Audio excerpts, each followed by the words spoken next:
kitchen. I thought it'd be quite nice for me to show you one of my favourite recipes, and hopefully you might be able to have a go at making it yourself when you're at home. Now, this is what we're going to be making today. They're called Scottish shortbread, and I'm sure some of you have actually had those before, but I thought it'd be quite nice to show you how to make them. Scottish shortbread contains 3 ingredients, and that's flour, and it needs to be plain flour, sugar and butter.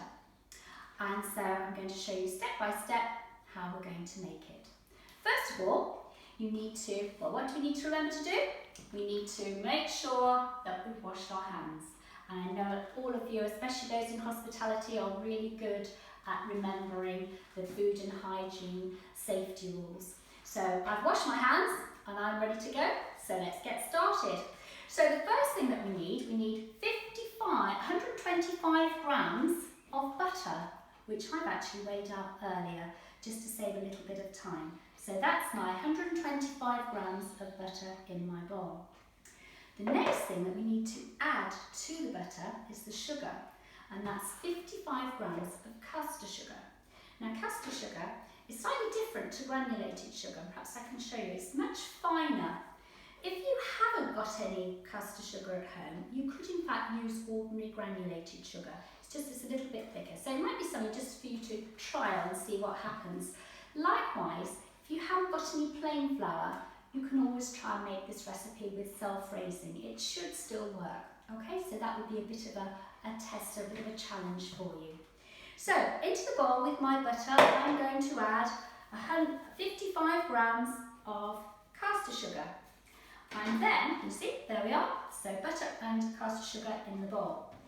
With a wooden spoon, I'm then going to start mixing the butter and sugar together until it makes a nice, smooth paste. And you see, it's going to be very, very smooth. Now, I know the hospitality group are very good at doing this when they're working in preparing for coffee shop.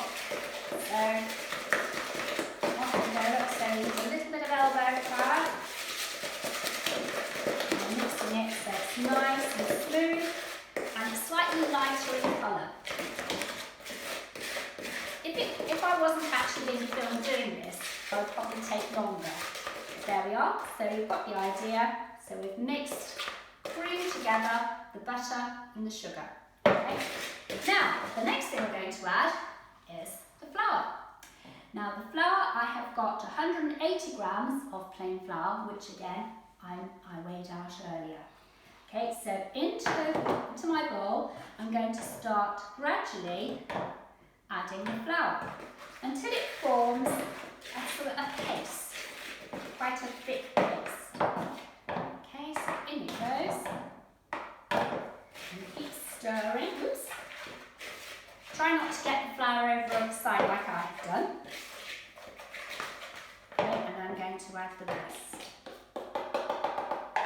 Okay. Keep mixing really well.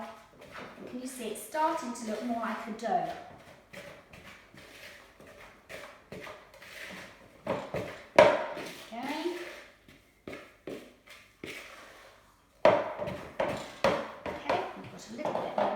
To add.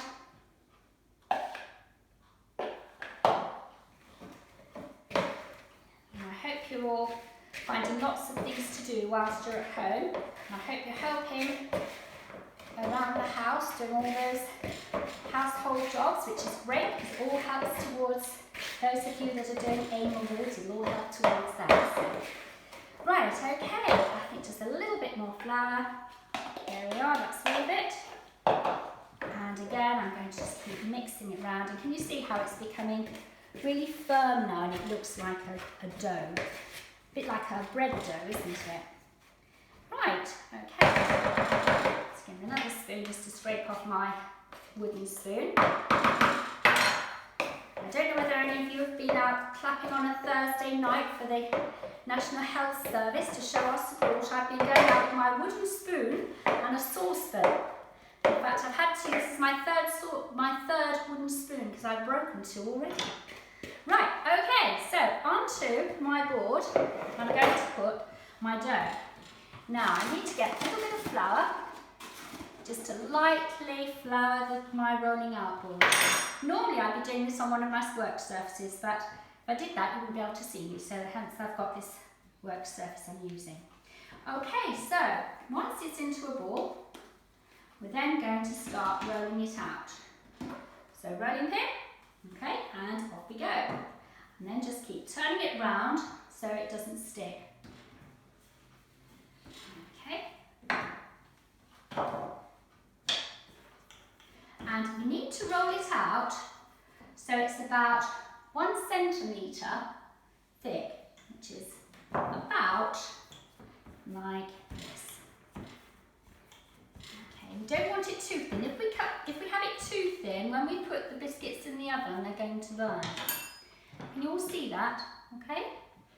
Right, now we need to make the round ones, which I'm going to make now. We need to have a cutter. Now, I have to say, I couldn't find my set of cutters today, so I'm going to use a glass tumbler as a cutter, which you can use as well if you haven't got a set of baking cutters. So, pastry cutters rather. Okay, so here we go. So I've rolled up my biscuit dough, and I'm then going to make a cut into it. Now, then I'm going to transfer them onto a baking tray. But before I do that, what do I need to do with my baking tray?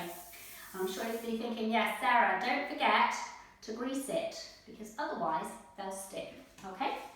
So I'm going to open the lid of my butter, and using some greaseproof paper, just a little bit of butter, and very carefully just grease my baking tray. Now let me just move my scales out of the way so you can all see. And it's always important when you are working to try and keep, as you know, to try and keep your work surface clean and tidy.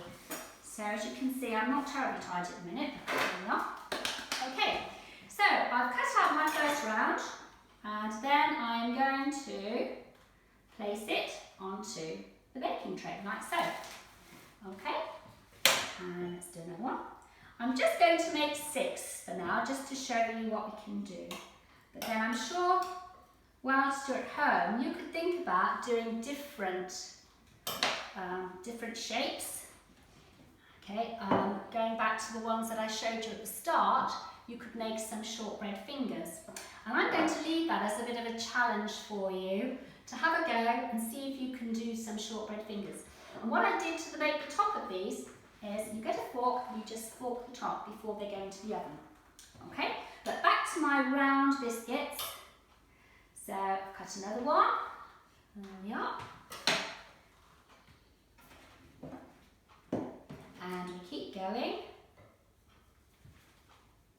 Okay, try and keep them as round as you can.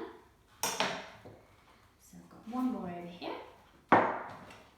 And now you can see why it was important that you do actually do this on a floured surface. Otherwise it would stick and you wouldn't get very round biscuits. Okay, so I'm going to put that one over there. Okay, so that's as far as I'm going to go now. So the next thing I need to do is to place my biscuits in the oven for 15 to 20 minutes. Okay, right, so I'm going to go over to my oven, put them in. Okay, and then I have got some that I've already been preparing. Here, they're ready to come out. And those are my biscuits that I made earlier. So if we just lift them off and put them onto the cooling rack.